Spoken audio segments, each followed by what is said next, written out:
I'd like to now introduce one of the funniest students on campus. He's been in Triangle since freshman year, and like John Fleming, was in Maxim magazine.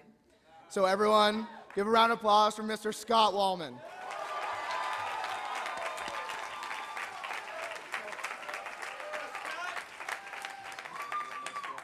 I just want to get this real quick. All right, everybody say Class of Destiny. Great. Talk about a nightmare for Facebook tagging. I have a speech too.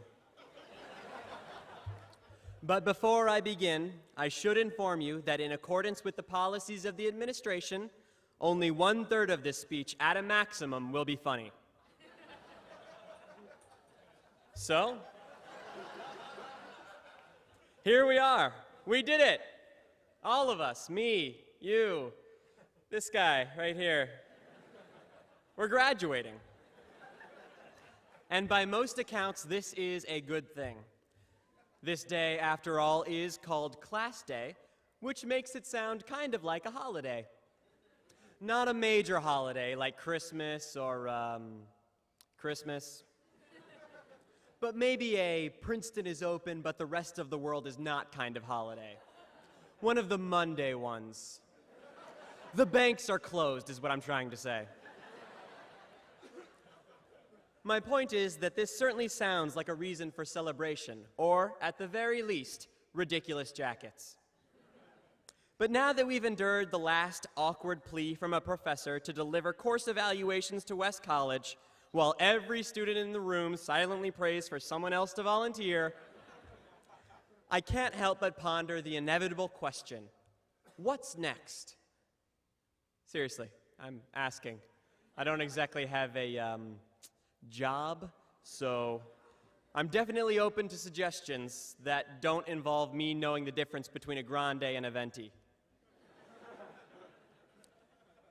Perhaps the source of this uncertainty that most of us are feeling right now is that up to this point, we have been extremely privileged to have role models like our parents, our teachers, and Zach Morris from Saved by the Bell.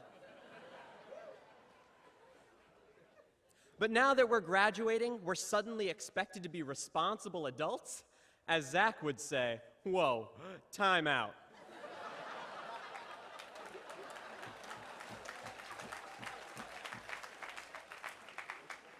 Now, granted, our 4 years at this magnificent institution have greatly prepared us for the challenges ahead.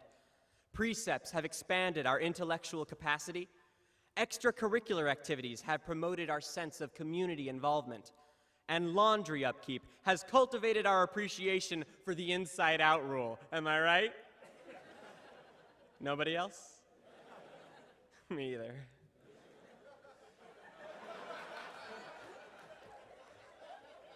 But college is over now, and the real world is scary. Not that I know from experience, but I do watch a lot of television. And if the real world is anything like the show of the same name, I guess I have to buy a hot tub, get belligerently drunk, and live with someone who eats peanut butter directly from the jar. Compared to this, it's no wonder that everyone seems to make such a big deal about how college is the best 4 to 6 years of your life. They characterize the workforce as a post-apocalyptic wasteland, strewn with the neglected resumes of English majors who spend their sleepless nights wondering if employers will be impressed by a working knowledge of Middle English.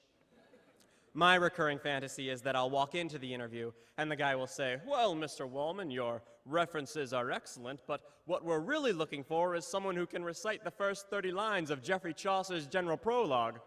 And I begin, "Juan de Tabril with its shore sota." And he says, "I've heard enough, you're hired. And here's $1 million. But there's no way that'll happen because Professor Fleming won't be conducting my job interview. And also because, as it turns out, the real world is nothing like Princeton. Out there, nobody wears orange, Friday is actually a weekday, and Bradley Whitford never drops by to give you friendly advice. Although that would be a good idea for a sitcom. What is this?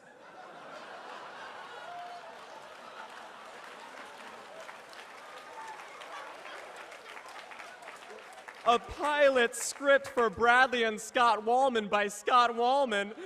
How did this get in my jacket? Oh, those two and their shenanigans. You want to read it now? Or, we'll do it later, because we'll have more time, and I have to talk you through it, so.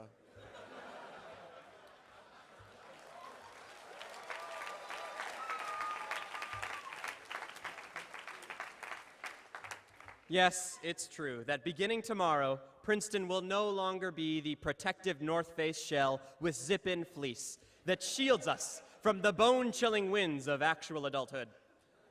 But this university has given us an even greater gift, the ability to leave here and know with the greatest confidence that we have more to be nostalgic about than any class ever.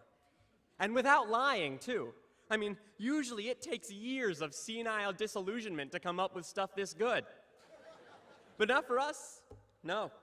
We'll be back next reunions and the reunions after that, wearing our ridiculous jackets of celebration. And after marching down Elm Drive, we'll explain to the younger classes as they gather around us in awe how, back in our day, campus was an eating club. And teachers gave out A's like candy corn on Halloween.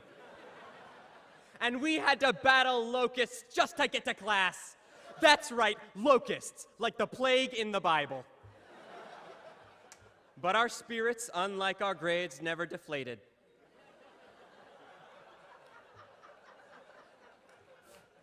For ours was also a time of great triumph, because back in our day, you could double swipe at Frist.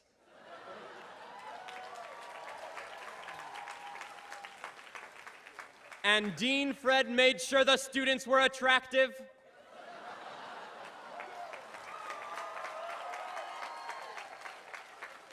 And we had a bonfire that cost more than most cars.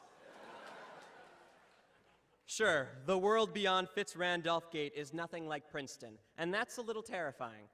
But it's also a relief, because it means that our short time here will seem that much more special, that much more enduring. What's next? Who cares?